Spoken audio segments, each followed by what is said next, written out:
আরে বাপ রে বাপ, মুস্তাফিজুর রহমান ইতিহাস ভাই, ইতিহাস। বাংলাদেশি ক্রিকেটার হিসেবে এবার আইপিএলে বড় রকমের এক ইতিহাস করে ফেললেন ভাই। চেন্নাই এবং কলকাতার সঙ্গে হাড্ডাহাড্ডি লড়াইয়ে শেষ পর্যন্ত 9,20,00,000 রুপিতে কেকেআরে মুস্তাফিজুর রহমান। ভাইরে ভাই, এটা কি হইল? বাংলাদেশি কোনো ক্রিকেটার 9,20,00,000 রুপিতে আইপিএল খেলবেন, একটা বড় রকমের ইতিহাসের মঞ্চ তৈরি করে ফেলেছেন আমাদের মুস্তাফিজুর রহমান। এ বিষয়ে নিউজ করেছে সমকাল। আমি আগে নিউজটি আপনাদেরকে পড়ে শোনাই, তারপর বিস্তারিত আলোচনা করব। ভিউয়ার্স, মুস্তাফিজের যারা ভক্ত আছেন তারা ভিডিওটি ধুমায়া শেয়ার করেন। একটা তো ভাই দারুণ ঘটনা ঘটে গেছে। এখানে সমকাল শিরোনাম করেছে 9,20,00,000 রুপিতে কেকেআরে মুস্তাফিজ। মূল খবরে বলা হচ্ছে, আইপিএল ক্যারিয়ারে নিজের সর্বোচ্চ দামে দল পেয়েছেন মুস্তাফিজুর রহমান। বাংলাদেশের বাঁহাতি পেসারকে 9,20,00,000 রুপিতে দলে নিয়েছে কলকাতা নাইট রাইডার্স তথা কেকেআর। তিনি 2 কোটি রুপির ভিত্তিমূল্যে ছিলেন। বিডে মুস্তাফিজের নাম উঠতেই ভিত্তিমূল্য 2 কোটি রুপিতে তাকে দলে নিতে আগ্রহ দেখায় চেন্নাই সুপার কিংস।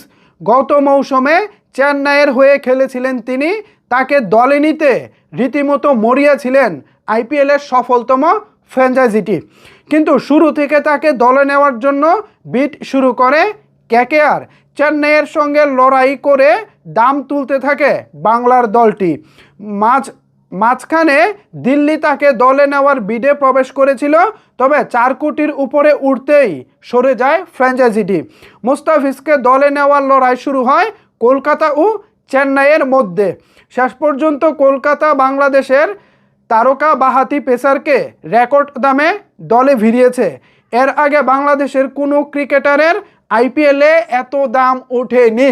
ভাইরে ভাই, শুধু কি আর এখানে ইতিহাস বলতেছি? দাঁড়ান, খবর আরও একটি বাকি আছে। আইপিএলে 2016 সালে মুস্তাফিজের অভিষেক হয়। প্রথম মৌসুমে সানরাইজার্স হায়দ্রাবাদের হয়ে খেলে বাজিমাত করেন তিনি। আইপিএলের উদীয়মান হয়ে হায়দ্রাবাদকে শিরোপা জেতান তিনি।